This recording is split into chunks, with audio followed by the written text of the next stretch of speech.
March 1943. Somewhere in the fog-draped proving grounds of Aberdeen, Maryland, the sound of failure echoed across the frozen field like a death sentence. Another round, another impact, another disappointment. The 37mm anti-tank shell struck the captured Panzer IV's frontal armor at precisely 400 yards, exactly as the manual specified. The projectile hit with the force of a locomotive, sending a shower of sparks cascading across the steel like dying fireflies. For a moment, the engineers held their breath. Then came the sound they'd heard 17 times that morning, the metallic ping of a ricochet, followed by the hollow thud of the shell, burying itself uselessly in the mud 60 yards beyond. "God damn it!" Colonel Theodore Atchison lowered his binoculars and turned to the cluster of men behind him. "That's the 5th design this month." The engineers said nothing. What could they say? The mathematics were irrefutable. German armor had evolved faster than American ordnance could adapt.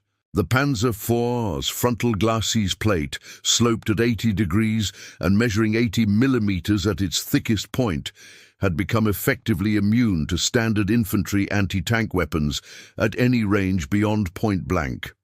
The 37mm gun, once the pride of American anti-tank doctrine, was now little more than an expensive noisemaker, and the men were dying because of it. In North Africa, Lieutenant Harrison's entire platoon had been obliterated trying to stop 3 panzers outside Kasserine Pass. They'd fired 47 rounds. 47. Not one penetrated. In Sicily, tank destroyers were being forced to expose themselves at suicidal ranges just to scratch German armor. The casualty reports arrived daily, each one a testament to the growing crisis. American forces were being outgunned, outmaneuvered, and out-armored by an enemy whose industrial machine seemed to produce invincibility itself. "We need something revolutionary," Atchison muttered, mostly to himself, "something they won't see coming." Behind him, Dr. Robert Kellerman, chief ballistics engineer for the Ordnance Department, adjusted his round spectacles and cleared his throat. "Sir, with respect, we've tried revolutionary. We've tested shape charges, experimental propellants, tungsten core penetrators at 12 different velocities. The problem isn't innovation, it's physics. At infantry engagement ranges, we simply cannot generate sufficient kinetic energy to defeat modern sloped armor, not with portable systems." "Then make it portable." "Sir, I don't care if you have to strap a goddamn naval gun to a man's back, Robert. Find me something that works before we lose another 1,000 boys trying to stop tanks with rifles and prayers." The meeting dissolved into technical arguments, vectors and angles, and metallurgical stress coefficients that meant everything to engineers and nothing to dying soldiers. As the group dispersed toward the warmth of the testing facility, none of them noticed the figure standing alone at the edge of the field. He was unremarkable in every measurable way. Average height, calloused hands, work boots caked with Oklahoma red clay that had somehow survived the journey east. His name was James "Jimmy" Caldwell, though nobody at Aberdeen had bothered to learn it. To them, he was simply the mechanic from Midwest, one of several hundred civilian contractors brought in to maintain testing equipment and perform the unglamorous labor that kept military research functioning. But Jimmy Caldwell was watching. And unlike the engineers walking away in defeat, he was smiling because he'd just seen something they hadn't. Jimmy Caldwell's workshop wasn't supposed to exist. Technically, it was Equipment Storage Shed 7B, a corrugated metal structure tucked behind the main motor pool where broken testing sleds and damaged target frames went to gather rust and be forgotten. But over 6 months of night shifts and borrowed materials, Jimmy had transformed it into something else entirely. A laboratory of impossible ideas, lit by a single hanging bulb and heated by a potbelly stove that burned whatever scrap wood he could scavenge. Tonight, 3 days after witnessing the failed Panzer test, he worked by the light of that bulb, surrounded by the evidence of obsession. Scattered across his makeshift workbench, 17 shotgun shells, each one surgically disassembled. Lead pellets arranged in neat rows like tiny soldiers. Wadding material torn apart and analyzed. Powder charges measured and remeasured on a jeweler's scale he'd mail-ordered from a catalogue.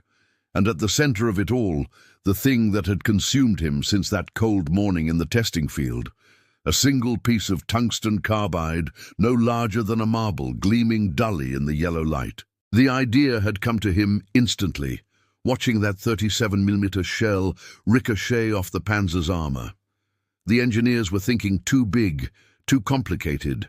They were trying to defeat the armor through brute force, bigger guns, heavier shells, more explosive power. But Jimmy had grown up hunting white-tailed deer in the Ozark Hills, and he understood something the ballistics PhDs didn't. Sometimes the answer isn't more power. Sometimes it's more focused power. A shotgun shell, after all, was just a delivery system. The standard 12-gauge cartridge propelled 9 lead pellets at roughly 1,200 feet per second, devastating against soft targets, useless against steel. But what if you replaced those 9 pellets with a single tungsten projectile? What if you focused all that propulsive energy into one hardened point? Tungsten carbide, the hardest practical metal known to industrial manufacturing. Mohs hardness of 9.0, harder than chromium, harder than titanium, exceeded only by diamond itself. The Germans used it for machine tool bits. American factories used it for armor-piercing cores in specialized ammunition. But nobody, absolutely nobody, had thought to put it in a shotgun. It was ridiculous, absurd. The barrel pressures alone would likely rupture a standard shotgun. The tungsten would need to be machined to impossible tolerances. The sabot, the carrier that would hold the projectile in the barrel, would require materials that did not technically exist in any military specification.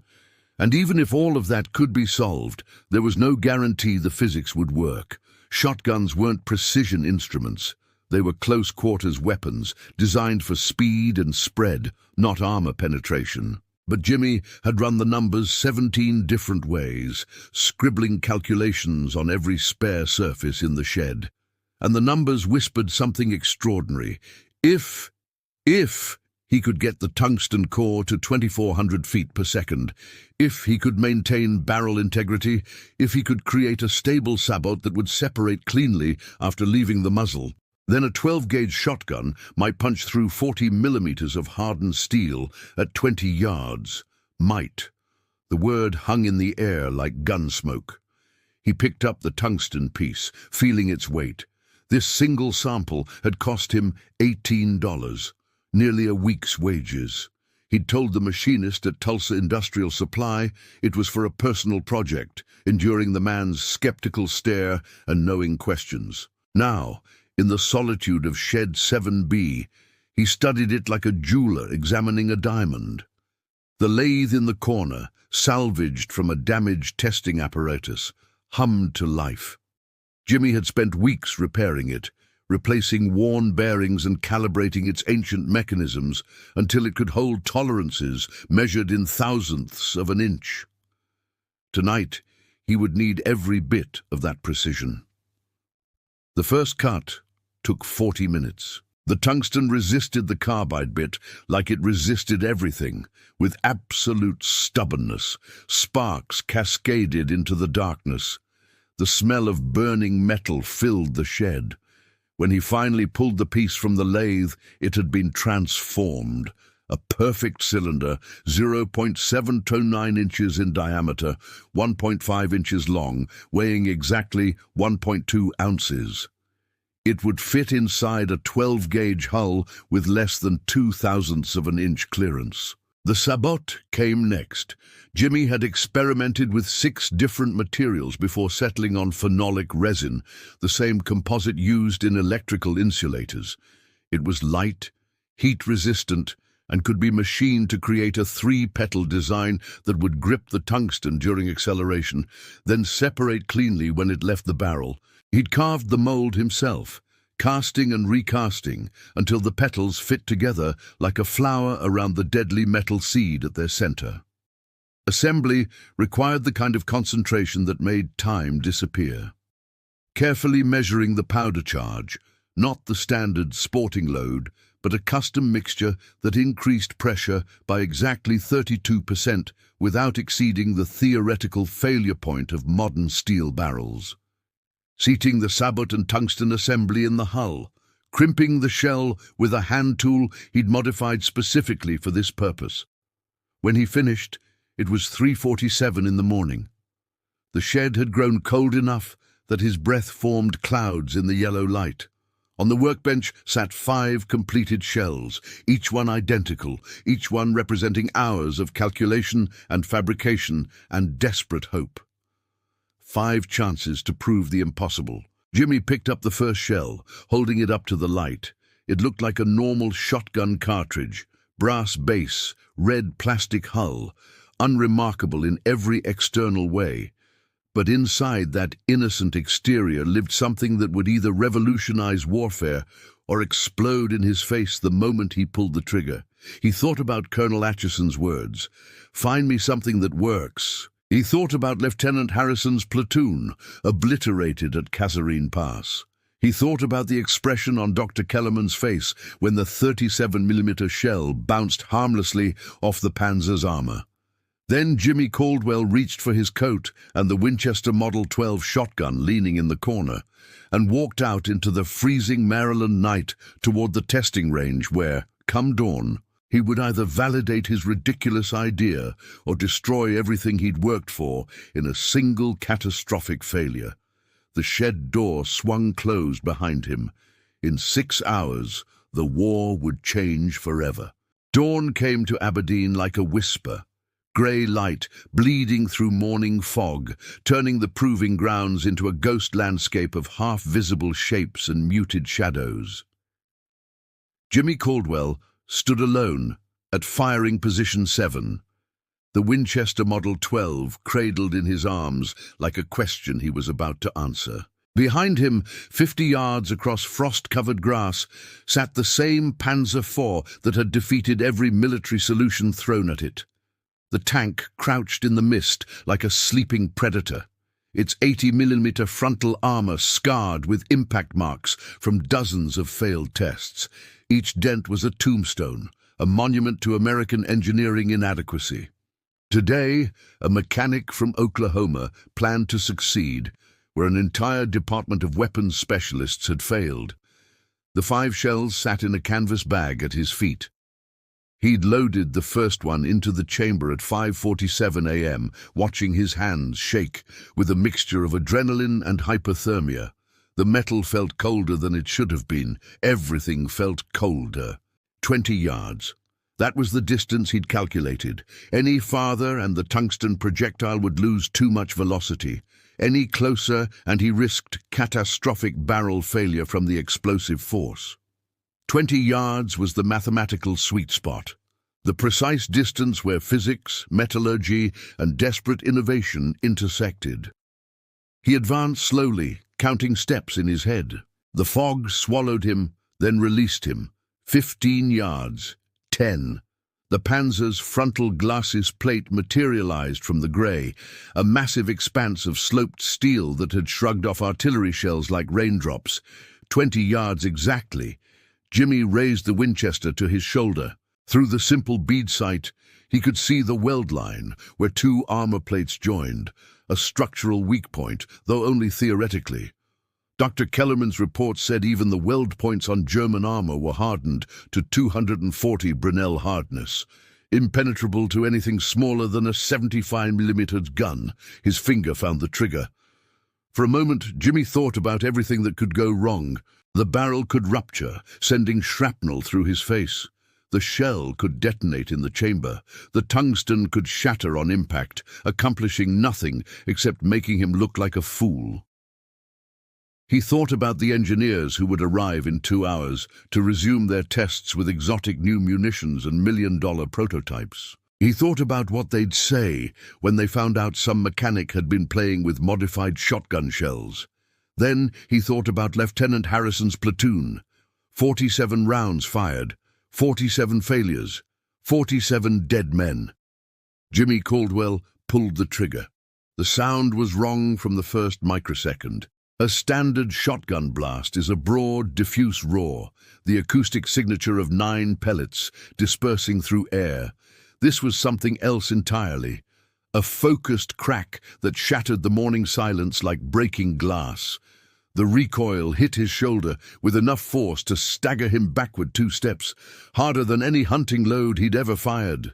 A plume of fire erupted from the muzzle, longer and brighter than natural, and in that instant of chemical combustion, Jimmy understood that he'd exceeded every safety parameter the Winchester had been designed for.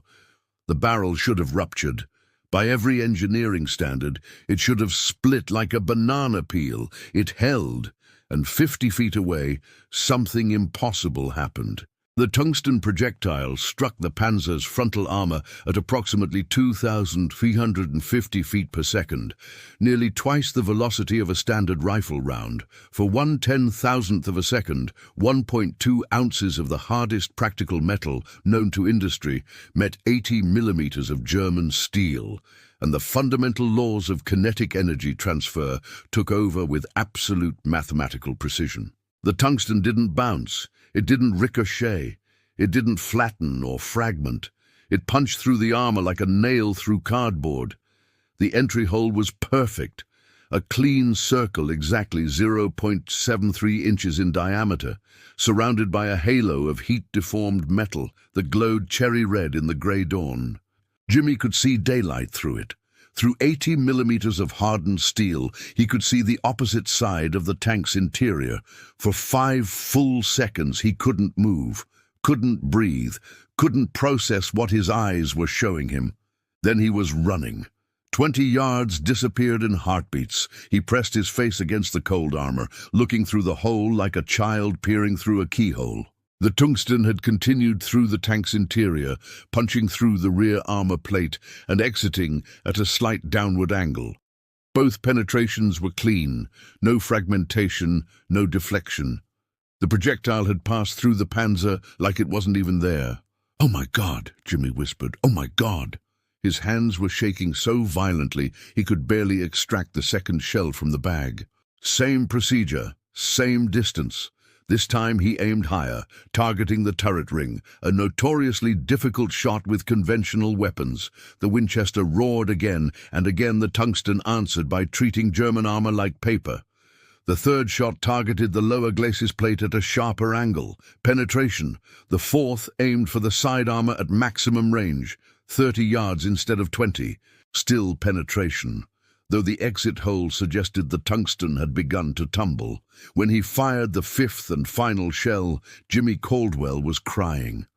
Not from pain, though his shoulder had begun to bruise from the punishing recoil. Not from fear, though he'd just subjected himself to pressures that could have killed him 5 different ways. He was crying because he'd just solved a problem that had killed thousands of men. Because in his hands, a $12 shotgun had accomplished what million-dollar research programs could not. Because the impossible had just become possible in a fog-covered field where nobody was watching. The sun finally broke through the overcast at 6:23 a.m., painting the Panzer in golden light and illuminating 5 perfect holes that told a story the military would spend months trying to understand. The official report would come later, buried in classified documents stamped with security clearances that Jimmy Caldwell would never receive. Colonel Atchison would be credited with developing revolutionary close-quarters anti-armor techniques.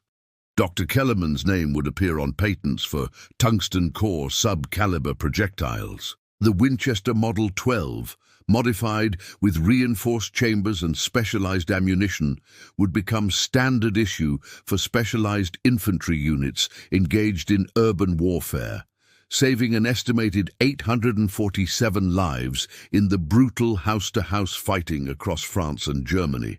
Jimmy's name appeared exactly once in the official record: J. Caldwell, civilian contractor, equipment maintenance. He never complained, never sought recognition. When the war ended, he returned to Oklahoma, to a small garage on a dirt road where he repaired tractors and occasionally told stories that nobody quite believed about the time he turned a bird gun into a tank killer. But in the quiet moments, when rain drummed on the garage roof and the smell of gun oil brought back memories of that cold Maryland morning, Jimmy would open an old cigar box, hidden in his toolbox. Inside, wrapped in oilcloth, sat a single tungsten cylinder. The first one, the prototype that had started everything. He'd turn it over in his calloused hands, feeling its impossible weight, and remember a simple truth that the engineers with their degrees and their laboratories had forgotten. Sometimes the most revolutionary ideas don't come from the people with the most credentials. They come from the people willing to believe that ridiculous might just be another word for possible.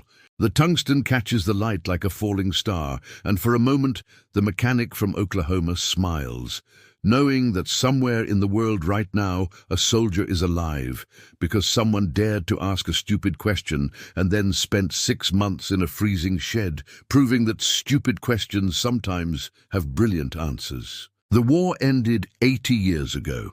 The official histories are written, the monuments built, the heroes celebrated. But in the footnotes, in the spaces between the famous battles and decorated generals, there are 1,000 small stories of ingenuity, desperation, and human brilliance that changed everything while changing nothing about who got the credit. This was one of them. And it was true.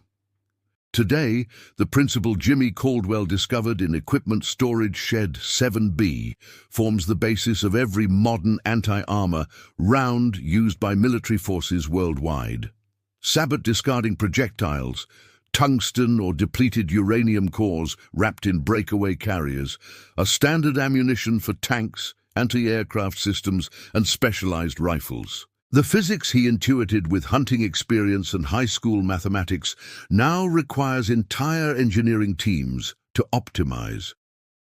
The original Panzer IV from the Aberdeen tests was scrapped in 1947, its armor plates perforated with holes nobody could quite explain. The Winchester Model 12 that fired those 5 shots disappeared into a military warehouse, lost to bureaucracy and time. But somewhere in the National Archives, in a box marked Ordnance Development, Miscellaneous 1943, there's a black and white photograph of a Panzer with 5 perfect holes punched through its frontal armor. No official explanation, no attached report, just the evidence that sometimes the greatest breakthroughs come not from those who study war in laboratories, but from those who understand it in their bones.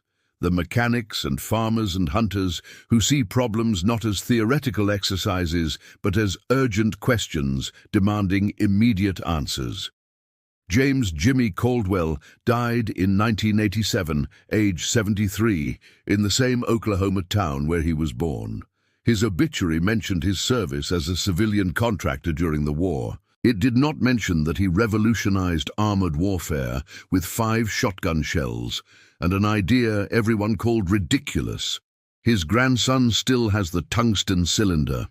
He keeps it on his desk, a paperweight with a story he tells to anyone who'll listen, about the day a mechanic with dirty hands and a crazy idea proved that genius doesn't require degrees or laboratories or official approval. It just requires the courage to believe that impossible is just another word for not yet.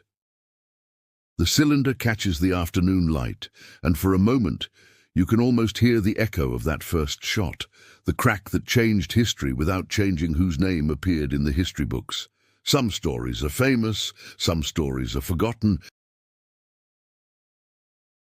and that perhaps is the most honest monument of all.